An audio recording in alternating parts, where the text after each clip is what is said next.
سيبها بالسهل كده. جوزي ضربني. دراما كتير قوي بتحصل دلوقتي.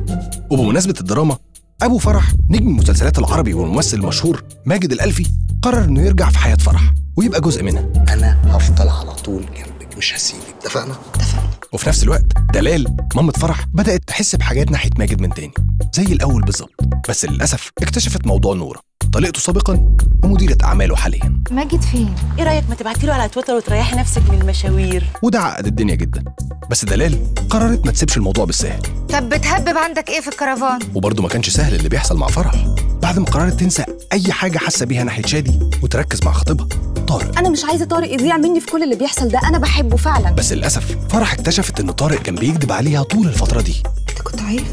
ودي آخر حاجة وصلنا لها. تعالوا نشوف اللي بيحصل.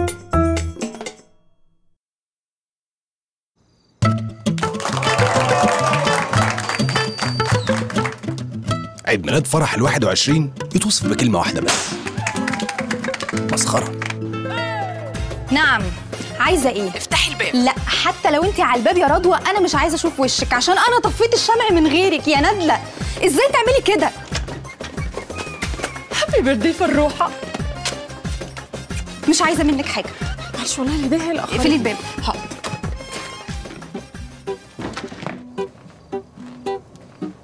ليه يا رضوى؟ ايه؟ مسدس؟ ليه؟ انت تميتي كام؟ 21. 21 ده سن ايه؟ النضج. طيب يلا بقى حركات بقى. قدامي. اتحركي قدامي. بجد والله؟ بجد والله. طب سلاحيته تحبي الالعاب دي؟ وقفوا هنا، اعملوا لي صف. صف. في ايه قدام. وقفوا لي صف هنا.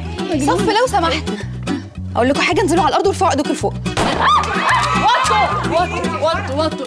انت يا رضوى اللي ضايقتيني المره اللي فاتت. مش عايز حد يصرخ. بتصرخوا ليه؟ بتصرخوا ليه؟ بالراحه كده. 21 ده سن ايه؟ سن ايه يا رضوى؟ السن دي النضوج. النضوج يا رضوى، اسمه سن النضوج.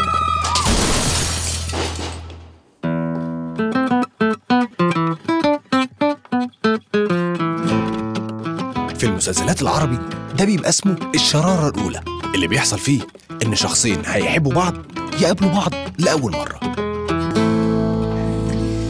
انا مش عارفه اقول لك ايه، بس هي كانت شقاوه بنات. واحده صاحبتها جابت لها مسدس صوت هديه. يا ما هو انا اللي انا مش فاهمه ليه بنات يجيبوا لبعض هديه مسدس برضه. شقاوه. معلش احنا اسفين جدا، مش عارفين يعني نقول لك ايه بصراحه. حصل خير. هو الحقيقه انا اللي اسف، يعني دخلت وكسرت الازاز كده، بس حطي نفسك مكاني. انا سمعت بنات بتصوت وصوت ضرب نار، فقلت اخش اشوف يعني لو حد محتاج مساعده ولا حاجه، بس انا اسف. لا خالص. هو حضرتك ساكن قريب من هنا؟ يا فندم، انا ساكن في الشارع الموازي ليكوا على طول. اتاريني بقول برضو شفتك فين قبل كده، شكلك مش غريب عليا. عايزك قد ايه؟ بعدين معاك. طيب انا هقوم اعمل لكم حاجه تشربوها، حاجه تروق لك دمك. متشكر جدا. فرح، ركزي.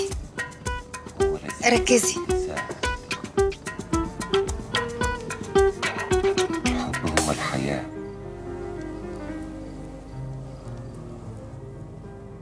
شكلك بتحبي المسلسلات قوي. فرح بدأت تشرح لطارق قد إيه بيأثر فيها لما بطل المسلسل بيعترف بحبه للبطلة، وإن ده بالنسبة لها قمة الرومانسية. رومانسية. فكرة إن اتنين يحبوا بعض ويفضلوا مع بعض مهما حصل، مهما فرقت بينهم الظروف، حاجة حلوة. قصص الحب دايما بتبتدي كده، وعود وأحلام، طموحات وأمال، بس للأسف مش دايما بتكمل.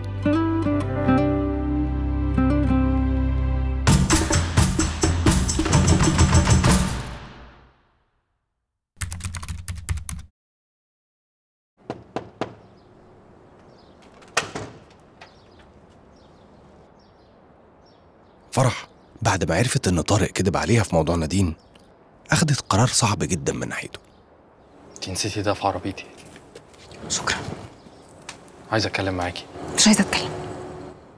فرح، خلينا نحاول نعدي اللي بيحصل ده مع بعض. مش متأكدة إن أنا هعرف أعديه. انا اسف انا اسف انا اسف اني خبيت عليك ان نادين بتخون شادي. انا بجد اسف. ما انا عارفه انك اسف ولازم تبقى اسف، بس انا مش عارفه ابطل تفكير.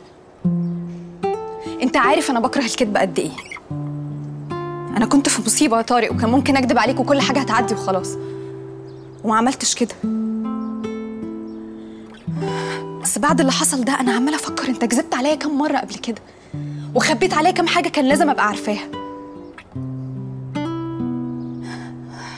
والأسوأ بقى، الأسوأ انك رغم انك عارف البيبي ده مهم بالنسبه لي قد ايه وقد ايه اتبهدلت عشان احافظ عليه، انت ما فرقش معاك وكان عادي انه يروح يعيش مع ام زي نادين عشان مصلحتك انت. كل اللي انا مريت بيه ده عادي جدا، عادي عشان حضرتك تبقى مبسوط.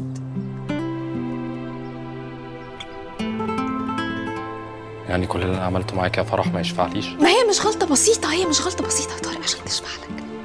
لا مش هتشفع.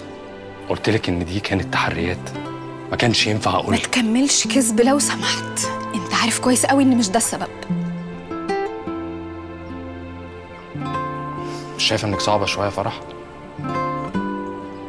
مش شايفه انك بتحكمي بقسوه كبيره قوي عليا على موضوع انا شايف انه ممكن يعدي؟ انا كل اللي اعرفه ان انا عايزه وقت عشان اشوف انا هعرف اعدي اللي حصل ده ولا لا. اوكي، خدي وقتك.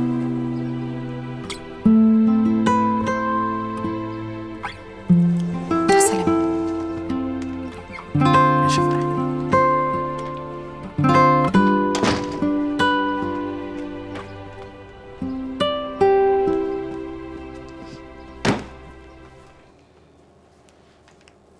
عامله ايه يا فرح؟ مش كويسه يا ماما. انا بقيت بشوفه كاني بشوف بني ادم تاني، مش عارفه احس ناحيته اللي كنت بحسه. حبيبتي كلنا بنغلط، وعلى فكره هو عمل كده عشان هو بيحبك وعايز لما تتجوزوا تبقي فاضياله، مش تبقي مشغوله عنه بعيل على دراعك. لا يا ماما، هو عمل كده عشان بيحب نفسه مش عشان بيحبني. لو كان بيحبني كان استحملني وقبلني زي ما انا وقدر اللي انا بعمله واللي انا فيه. تصدقي انت مجنونه يا فرح؟ عايزاه يقدر اكتر من كده ايه بالظبط؟ الواد عمل كل اللي انت قلتي عليه. عارفه لو واحد غيره كان سابك ومشي من زمان. ماجدة، انا مش عايزه احس ان حد ليه عليا جميل، ومش عايزه اضطر اقبل اللي انا في العادي عمري ما هقبله لمجرد ان انا معيوبه. لا عاش ولا كان اللي يقول عليكي كلمه زي دي. وبعدين انا عايزاكي تهدي. فيه ايه؟ طب لو الحكايه كده بقى ليه لسه لابسه دبلته؟ عشان لو قلعتها الموضوع هيبقى انتهى رسمي. وانتي عايزه تنهي رسمي؟ مش عارفه يا ماما، انا مش عايزه اللي بيحصل ده يحصل، ومش عايزه اعيط. انا بعيط ليه دلوقتي؟ طب اهدي عشان خاطري اهدي، كل حاجه هتتحل ان شاء الله. ما علينا. هتعملوا ايه مع ماجد النهارده؟ زي ما انتوا عايزين، لو عايزين نكنسل مفيش مشكله. لا خالص خالص، خلينا نروح. لطيف ان احنا نتعرف على حياته اكتر وعلى بناته. بنات طليقته على الله بس ما يطلعوش حرابيق زي امهم. عيب يا ديده. في ايه يا بنتي؟ بعتولي اسم المدرسه اللي هقضي فيها تدريب التخرج. كويس. مدرسه ايه؟ دار الامان الثانويه يا بنات. حلوه المدرسه دي؟ هدرس لي ثانوي يا ماما، ثانوي. الو، انا فرح ماجد. ايوه، انا لسه واصلني حالا اسم المدرسه اللي هقضي فيها 6 شهور تدريب التخرج. حضرتك انا كنت طالبه ان انا ادرس لاعدادي او ابتدائي، مش ثانوي خالص حضرتك. لا مش هينفع استنى للترم اللي جاي. دي اخر حاجه واقف عليها شهاده التخرج بتاعتي للاسف، وانا حضرتك حامل وهتجوز قريب. هو حضرتك انت ايه؟ لا مش قصدي كده. مش، لو سمحتي وزني كلامك لو سمحتي. استاذ اعتدال، قالت لك ايه؟ دار الامان الثانوي يا بنات. شادي مش وقتك خالص يا شادي، هبقى اكلمه بعدين. هتقولي له؟ هحاول يا تيتا، هحاول. ايوه متر، كنت كلمتك. كنت عايز نأجل ورق الطلاق كام يوم بس. ايوه في حاجه حصلت، فلو نأجله كام يوم لحد ما اقولك. متشكر جدا. طيب انا معايا ويتنج، فهكلم حضرتك تاني. اوكي، شكرا، مع السلامه. ايوه فرح، ازيك؟ الو مستر شادي، ازيك؟ فرح، انا كنت عايز اعتذر لك على اللي قلته امبارح لما قلتي لي انك عايزه تحتفظي بالبيبي. تقصد لما قلت انك هترفع عليا قضيه حضانه؟ معلش يا فرح، انا كنت مصدوم. اعذريني، برضه دي فرصتي الوحيده ان اكون اب. بس انا فكرت ولقيت ان احسن حاجه للبيبي ان انا وانتي وطارق طبعا نحل الموضوع بينا من غير مشاكل. انا مش عايز حياه البيبي تبتدي بقضايا وبمشاكل وكده يعني. طيب كويس انك فكرت كده، هو ده فعلا احسن للبيبي بصراحه. طب شادي، انا بس كنت عايزه اطلب منك حاجه هي ملهاش علاقه باي حاجه بينا، فانت ممكن ترفض عادي جدا. طبعا يا فرح، اطلبي اللي انت عايزاه، اتفضلي. هو ماما كانت عرفت انه في منتج اغاني كبير نازل عندنا في الاوتيل، فكانت عايزه تسالك لو ينفع يعني ان هي تغني مره عندنا في اللاونج، يمكن. طبعا بسيطه، مفيش اي مشكله. شكرا يا شادي، شكرا. بقول لك صحيح، هو ورق الطلاق خلص؟ لسه ما خلصش، مش عارف ليه، متهيألي اسبوع كده ان شاء الله وهيخلص. هقول لك على طول. طيب تمام. فرح، شادي كان عايز يقول لفرح حاجات تانية، زي انه حاسس بمشاعر ناحيتها. وايه رايك لو نكون مع بعض؟ هو انت مش جايه الشغل النهارده؟ لا، انا النهارده اوف. اوكي. طيب ماشي. طيب سلامي لماما. اوكي، باي باي. بس للاسف الوقت ما كانش مناسب، لا ليه ولا ليها. ايه، في حاجه؟ لا مفيش. ده الاساتذه من اسم شرطه الغردقه كانوا بيدوروا على السويت بتاعك، فقلت اوصلهم. شادي كمال وهدان؟ ايوه يا فندم. اتفضل معانا، حضرتك مطلوب في اسم الغردقه. خير، عملتي ايه؟ أنا آسفة يا شادي، بس كان لازم أقول لهم اللي أنت عملته فيا. أنا هغني قدام مؤمن جابر؟ أنا مش مصدقة، دي فرصة عمري. بس أنا خايفة لا صوتي يكسفني يوميها. هتبهريه يا ديدا، هتبهريه. أنا بقالي كتير قوي ما سمعتش منك كلمة ديدا دي. طب ما تيجي نسمي الباند بتاعك مشروع ديدا. باند؟ أنا ما عنديش باند، أنا بغني مع العازفين بتوع المكان وخلاص. لا لا لا لا، ما ينفعش يا ديدا، ما ينفعش. طيب بصي، أنا هخلي الباند اللي بيعزف لنا المزيكا على مشاهد لهيب القبطان يعزف وراكي لغاية لما نكون الباند بتاعك. بجد يا ماجد؟ بجد يا ديدا. أنا مش عارفة أشكرك إزاي. لا عارفة. إيه ده؟ دلال أنت هنا؟ للناس اللي مش مركزين معانا، احب افكركم دي نورة، طليقة ماجد سابقا ومديرة اعماله حاليا. أنا هنا. أصل أنا جيت عشان أتكلم مع ماجد بخصوص الحفلة بتاعتي اللي هقدمها هنا. صحيح، مبروك. الله يبارك فيكي. وعايزة أقول لك على حاجة كمان يا دلال، يعني عايزاكي تسامحيني بخصوص أول مرة اتقابلنا فيها، يعني كان دمي تقيل شويتين بس ما كنتش عارف أنت إيه بالنسبة لماجد. ولا يهمك، حصل خير. نورة، عايز الباند بتاع لهيب القبطان يلعب ورا ديدا لغاية لما نكون لها فرقة من أعظم العازفين في مصر. شور، أوكي، خلاص، أوامر.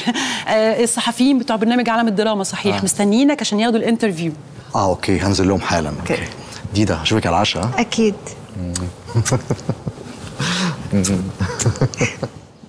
ما تتصوريش يا دلال انا مبسوطه قوي بالعشاء ده ازاي. انا كمان، انا وفرح نفسنا نشوف بناتك، اكيد مؤدبين ولطاف وظراف زيك كده. ميرسي.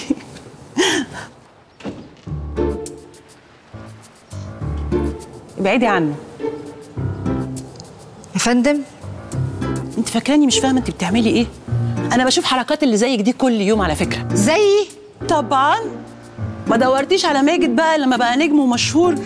لا على فكره انت فاهمه غلط خالص، انا بس اللي ما كنتش عارفه اوصل له. يا حرام، بقى مرت معرفتي توصلي له دلوقتي. على الاقل انا ام بنته وهو اللي جالي، الدور والباقي بقى على طريقته واللي لزقت له وعملت له فيها مديره اعمال وهي ما بتفهمش في البطيخ. تحفه تحفه. هاشتاج اغرب عشاء عائلي. هاشتاج أغرب عشاء عائلي، مش بطال. ولو إني كنت نفسي أكتب فضيحة أغرب عشاء عائلي. دايما كلمة فضيحة بتجيب فولورز. تحفة. أنا كده هتويت بقى ال7 مليون فولورز اللي عندي. باري وماري بنات نورة بس مش من ماجد. باري وماري هما مش بناتي، لكن هتفضلوا طول عمركم بناتي زي فرح بالظبط. مامي قالت انك نقلت التصوير هنا عشان فرح.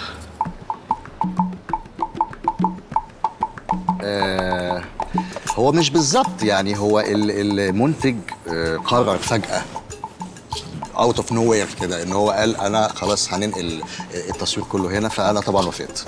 واي نوت يعني. والمنتج قرر كده عشان انت اشترطت عليه كده، عشان فرح.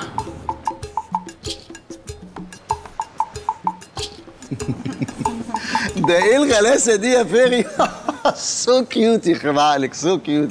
يعني هي مش مهمه قوي التفاصيل ديت، المهم ان احنا دلوقتي كلنا مع بعض على نفس الترابيزه، بنتعشى سوا، واخيرا اخيرا اتعرفتوا على احلى حاجه في حياتي، فرح. صحيح يا فرح، هو انت حملتي من غير ما تتجوزي؟ هو انا كنت كلمت البنات عن فرح، هي وطبعا انت كاختهم الكبيره، وعشان يتعلموا منك ان انت ازاي طول الفتره دي قدرتي ان انت تحافظي على نفسك. وحملت برضو في الاخر. ده ايه الرخامه دي يا فيري؟ يخرب عقلك، حته من مامتها يعني، ما شاء الله. كيوت، سو كيوت. انا مبسوط قوي يا جماعه بالجود فايبس العائليه اللي احنا فيها النهارده. ولا يهمك يا حبيبتي، ما تخليش الحربايتين وامهم يضايقوكي. بالعكس يا ماما، دول صعبانين عليا، هم اكيد خيرانين من اللي ماجد عمال يعملوا معايا. انا لازم اقول له عامه يقلل اللي هو بيعمله ده، والا كده هيموتوني. فروحه، عربيتك مستنياكي.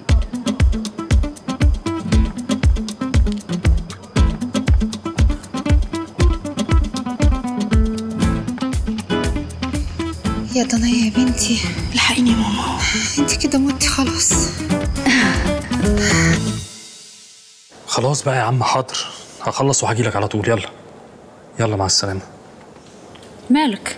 قضية مخدرات قلبت بجريمتين قتل، واخر مجني عليه اخر حاجه على اسم اكبر تاجر مخدرات في البلد في الاوتيل اللي انا شغال فيه. عادي. طارق، اهدأ وركز في شغلك. بعد اذنك خلي انا هشوفه. هذا لوكر ذكي، هفتشه بنفسي.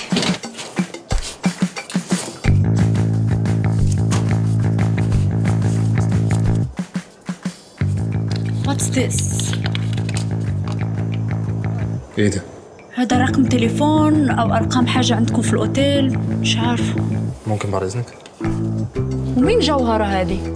مش عارف. تمام معاك، حاضر يا فندم. وصلت لحاجه؟ فتحنا اللوكر ولقينا الورقه هذه. هكشف عليها بسرعه.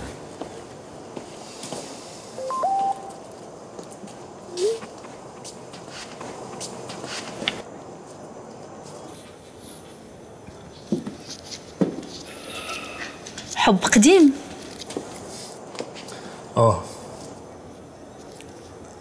ركز في اللي في ايدك، اقصد في شغلك.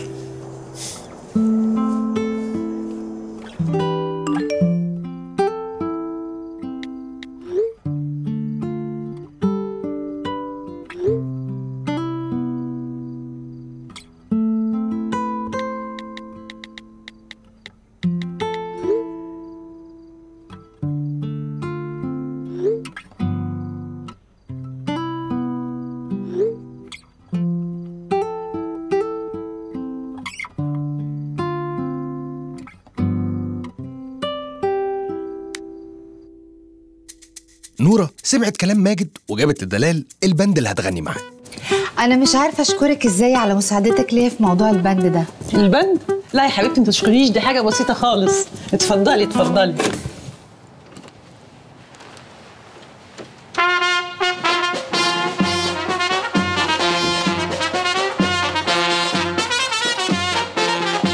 جود لك. انا قلت لك هتصرف. سلام. ازيك يا شادي؟ ازيك؟ انا عايزه اشكرك جدا، وماما بتشكرك قوي على اللي انت عملته علشانها. دي فرصه كانت مهمه جدا الحقيقه بالنسبه لها. ولا حاجه، ما حصلش حاجه. انت كويس؟ في حاجه؟ كنت بايت ليله في القسم. ايه ده ليه؟ ايه اللي حصل؟ نادين اتبلت عليا وقالت اني ضربتها. بابا عرف يخرجني من القسم من غير شوشره يعني، بس كان لازم يديني محاضره. وهي ليه تعمل كده اصلا؟ مش عارف اقول لك ولا لا. هي بصراحه عايزه فلوس اكتر بعد الطلاق. مش عارفه اقول لك ايه بصراحه. متزعلش. انا كمان يومي ما كانش الطف حاجه. فعلا؟ النهارده كان اول يوم ليا في تدريب التخرج في مدرسه ثانوي بنات. بنتين هناك يا شادي رجعوني 5 سنين ورا، فكروني بكل اللي كان بيحصل لي ايام ثانوي. وكان ايه اللي بيحصل فيكي ايام ثانوي؟ مش عايزه احكي لك حاجات كتير، بس ممكن اديك فكره. يعني مثلا في فتره كده كان في استلطاف بين ماما وابو اصيع واحده معانا في المدرسه. البنت عرفت، ما اقولكش على اللي كان بيحصل فيا. لبان في شعري، حشرات في شنطتي، كتبي بتتقطع، شنطتي بتتقطع، هدومي بلاوي. بصراحه ما كنتش متخيل ابدا انك كده، كنت متخيل انك مسيطره في الثانوي يعني. انا خالص، انا كنت خجوله جدا. يعني لو انا وانت كنا في نفس المدرسه عمرك ما كنت هتفتكرني. لا اكيد كنت هفتكرك.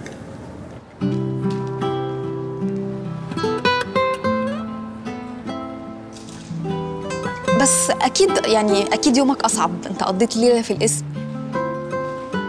مش عارف ازاي طارق ما قالكيش اصلا، هو اللي وصلهم ليا.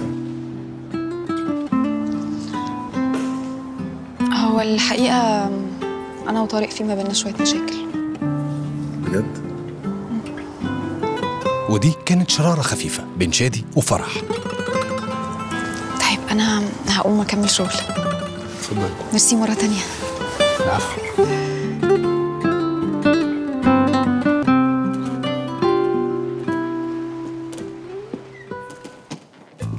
بتعملي ايه هنا؟ اطلعي بره. لا ده مكاني. انت بتتبلي عليا يا نادين؟ بتتبلي عليا؟ انت بتضرب مراتك يا شادي. بقول لك ايه، انت لو فاكره الشويتين دول هيوصلوك لحاجه تبقي غلطانه. حلو، يبقى انا هقعد في السويت بتاعي هنا لحد ما تطلقني، بس ساعتها بقى هاخد المؤخر اللي اتفقنا عليه زمان، مش الملاليم اللي انت عايز ترميها لي. انت تحمدي ربنا اصلا ان انا ما فتحتكيش. انت نسيتي ولا ايه؟ بعد اللي انت شايفه ده انت عارف انا ممكن ادفعك قد ايه؟ ده ابتزاز رسمي يا شادي. بس ما تقلقيش مني، انا بعرف اتعامل مع نادين، هي ليها طلعات كده بس انا بعرف احجمها. المهم انت ايه اخبار التدريس؟ قولي لي. كارثه، مصيبه. عارفه انا لو في ثانوي مع البنات اللي انا بدرس لهم دول، لو كنت لسه في ثانوي يعني، دول كانوا بهدلوني. انت عارفه انا لو كنت معاكي في ثانوي ما كانش حد يعرف يقرب لك. شادي اظن انا قلت لك قبل كده، انت لو كنت معايا في ثانوي ولا كنت هتلاحظ وجودي اصلا. واظن ان انا برضو قلت لك قبل كده انه طبعا كنت هلاحظ. وانا بقول لك تاني يا شادي، انت لو كنت معايا في ثانوي كنت هتركز مع البنات اللي شبه البنتين اللي مطلعين عيني دول. وانا بقول لك ان ده فعلا كان هيحصل بصراحه. تمام، حلو الصراحه. كان هيبقى فايتني كتير طبعا، بس بصراحه. اوكي.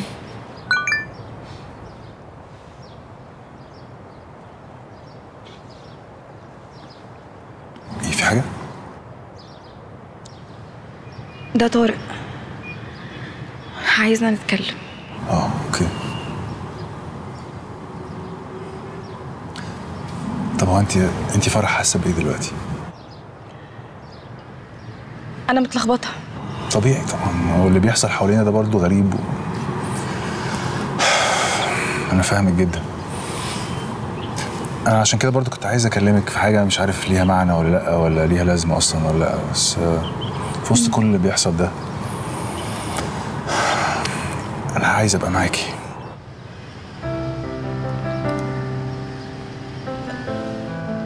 بس انت قلت قبل كده ان انا زي اختك. ايوه بس انا بعدين عرفت ان انا عايز ابقى معاكي. فرح اللي انا حاسه ناحيتك عمري ما حسيته ناحيه اي حد قبل كده. وبعدين احنا اتقابلنا من سنين ودلوقتي انت ام ابني، فدي حاجه غريبه مش كده؟ انا مش مؤمن بالحاجات دي يعني، بس ده اكيد ليه معنى. انا عارف ان ده مش الوقت المناسب، بس انا حسيت اني لازم اقولك كده. في المسلسلات العربي دي بيبقى اسمها العقدة، والمفروض ان محدش بيبقى عارف حلها ايه، بس فرح عارفة.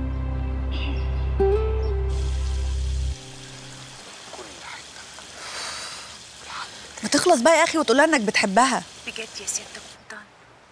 نادين، هم قطعوا الميه؟ شكلهم كده فصلوا التكييف كمان. انت ايه شغل؟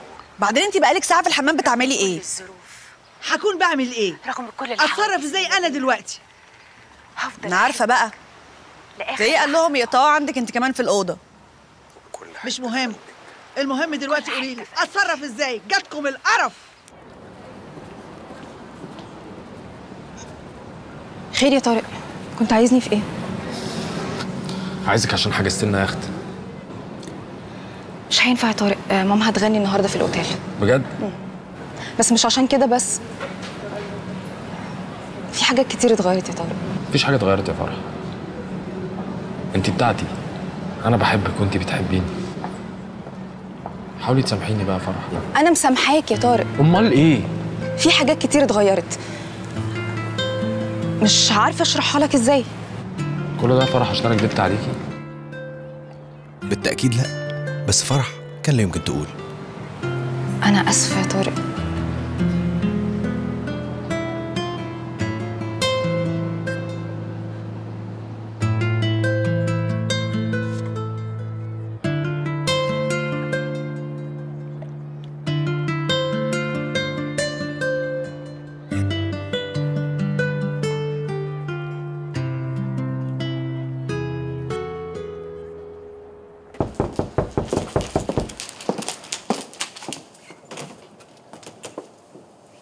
ايه غيرت رايك ولا ايه؟ طبعا. اتفضلوا.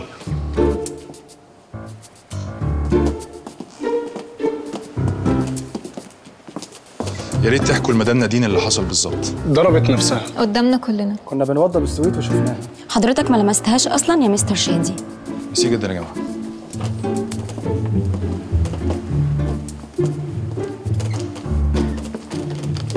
تلمي بعضك وتطلعي على الاسم تسحبي المحضر. انا ممكن اجيب 20 شاهد قدام دول يقولوا ان هم كانوا موجودين معانا في السويت في الوقت اللي بتقولي اني ضربتك فيه. انا ممكن ابيتك في الحجز يا نادين، بس انا مش هعمل كده. ليكي اوضه انت ونيره تقعدي فيها لحد لما تدبري امورك. انا بعمل كده بس عشان انا راجل محترم. التنازل ده تمضي عليه دلوقتي حالا.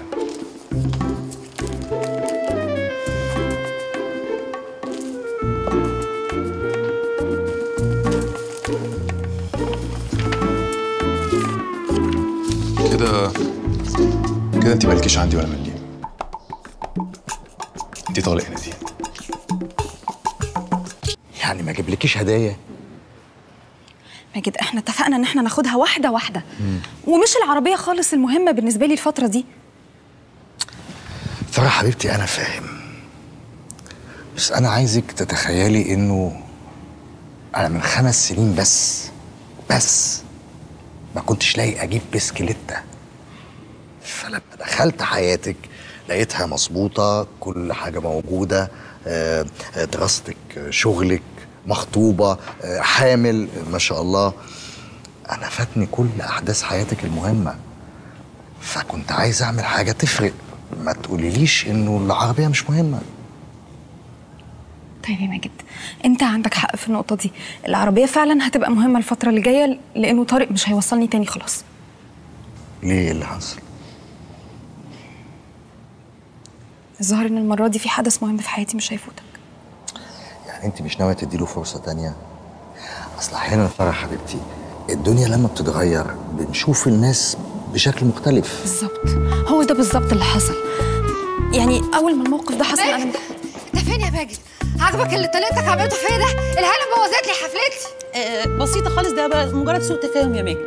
طيب ماجد هنتكلم بعدين. ربنا يكون في عونك. سوء تفاهم ده ايه؟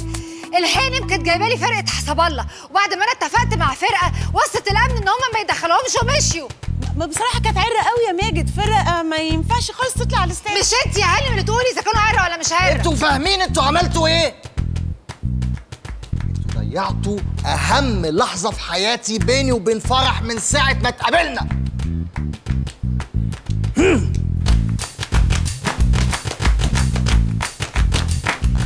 دلال حست فجأة إن في عك كتير بيحصل حواليها مش مخليها تشوف الناس صح. هو الروم سيرفيس اتأخر كده ليه؟ بقى دي آخرتها. احمدي ربنا ان شادي سابنا قاعدين في الأوتيل أصلاً. نفسي أدخل عليكي ميدي فاضية، بس الظروف. أنت فاكرة لما تغيري أوضتك مش هعرف أوصل لك؟ مش حتى استنى أنا هفهمك. الفلوس الفلوس قبل ما نتكلم في اي حاجه. ارمي المسدس اللي في ايدك ده يا غبي. اخرسي انت يا وليه، اخرسي بدل ما اخليكي لا تعرفي تتكلمي ولا تمشي. فاهمه ولا يا فواكه؟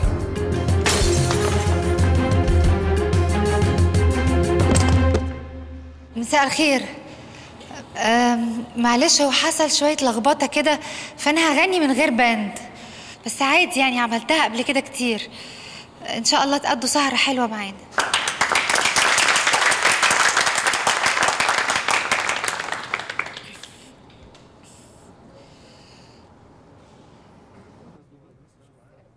يا ليل يا ليل مليان حكايات يا ليل، يا ما عشنا فيها الفرحة ويا ما دقنا فيها الويل. عايشين عايشين في الدنيا دي وشايفين حكايات حب وأصحابها دايرين فيها. أنا افتكرت إن أنتي مش جاية. ليه يعني؟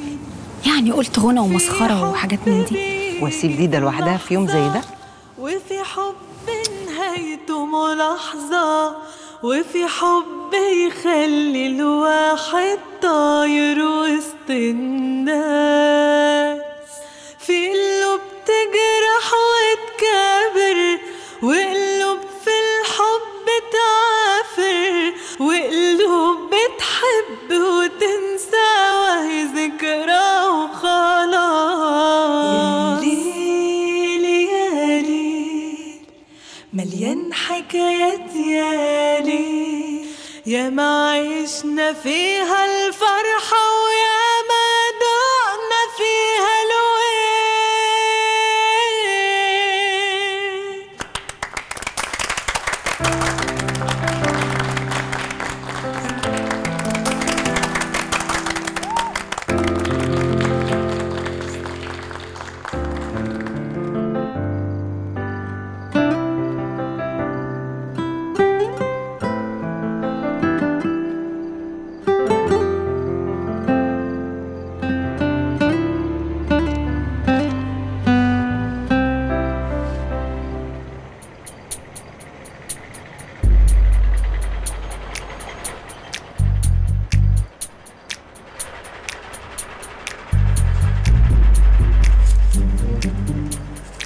What's this؟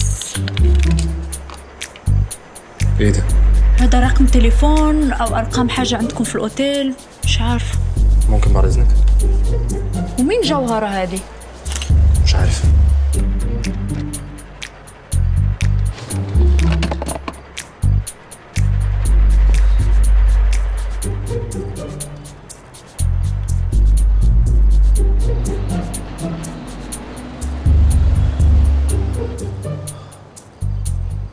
ايوه يا نهاد، الجوهره ما طلعش شخص، ده طلع عربيه نقل عليها اسم الجوهره ونفس الارقام.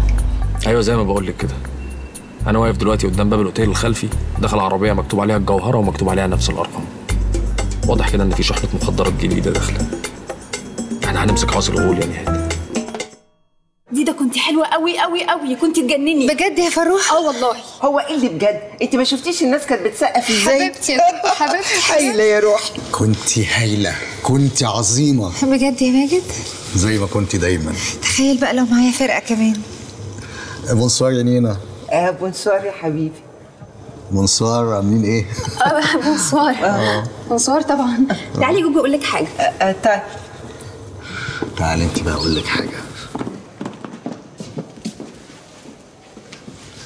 تيدا، انا عايز اعتذر لك على اللي حصل من نورة معاكي. انا غصب عني بضطر ان انا اسامحها واكبر دماغي، لان هي وقفت جنبي في وقت صعب. انما انت دلال حاجه تانية خالص. عشان كده دلال انا قررت. ماجد ثانيه واحده، انا اصلي قررت حاجه وعايزه اقولها لك. احنا مش هينفع نبقى مع بعض تاني. ليه كده يا دلال؟ عشان علاقتك بفرح. يعني انا مثلا النهارده بوظت لحظه مهمه قوي بينكم، وحاسه ان علاقتنا هتلخبط لها حياتها اكتر ما هي متلخبطه. ماجد انت نجم ومشهور وحواليك ستات كتير قوي، وده طبعا هيعمل توتر في حياتنا ويبوظ لها حياتها، ودي حاجه انا مش ممكن اجازف بيها. مش انتي دايما بتقولي ان احنا متجوزين؟ ما هي الورقه دي احنا هنقطعها خالص ولا كانها موجوده، وانت وفرح تبتدي علاقتكم من جديد. احنا كبرنا وتغيرنا، بتهيألي كده احسن لنا كلنا. طب ما احنا ممكن نحاول ماجد انا خلاص قررت، ريحني من فضلك. يعني دلال اخيرا بعد ما بقينا مع بعض تقولي نسيب بعض؟ مين قال ان احنا هنسيب بعض؟ بالعكس احنا هنبقى مع بعض بس بشكل تاني. بعدين مش يمكن دي ده اللي انت كنت بتحبها زمان غير دي ده اللي انت شايفها دلوقتي قدامك. لو ده اللي انت عايزاه دي ده يبقى تمام. فرح، ازيك يا شادي؟ أنا شفتك خرجتي لوحدك كده قلت اطمن عليكي، حسيت ان في حاجه. ما حبيتش بس ابوظ على ماما فرحتها في الحفله. ليه؟ خير، ايه اللي حصل؟ فرح قررت تقول لشادي كلمه هتغير كل حاجه. انا سبت طارق.